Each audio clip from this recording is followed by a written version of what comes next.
And kicks off the day with a sunrise cruise through the Chamberlain Gorge. It's unbelievable. Oh, and really informative. I mean, did you know a bush fig tree is also nicknamed the Bushman's Dunny Paper? No, neither did we.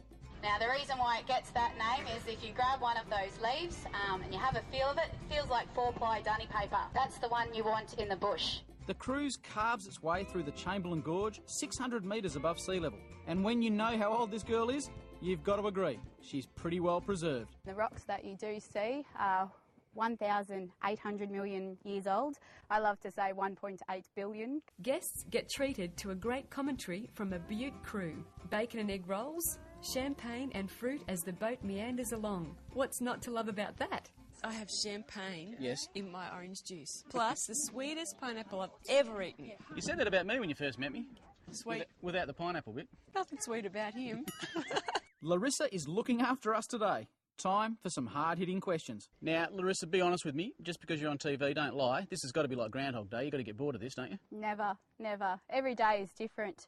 So the weather changes, the colours of the rock changes, the wildlife changes, the people changes. So every day is different. On the breakfast cruise, you get to see lots of wildlife. But even we didn't factor into the trip, coming up close and personal with, you guessed it, spitting fish. Now, have you been spat on this morning? Yeah, I have. Yeah? You know how long it took them to train those fish to do that? Months and months and months and months. They're some of the most invaluable employees here, those fish. Direct hit too. They love your eyes and your rings and everything. That's spitting. They're trying to knock off insects, get them into the water, and then they'll eat the insect. Chamberlain Gorge is just beautiful. It's fantastic. And I've always wanted to come here. It's like off my bucket list now. Tick the bucket. Actually, you've had a couple of things ticked on the bucket list. I sure have.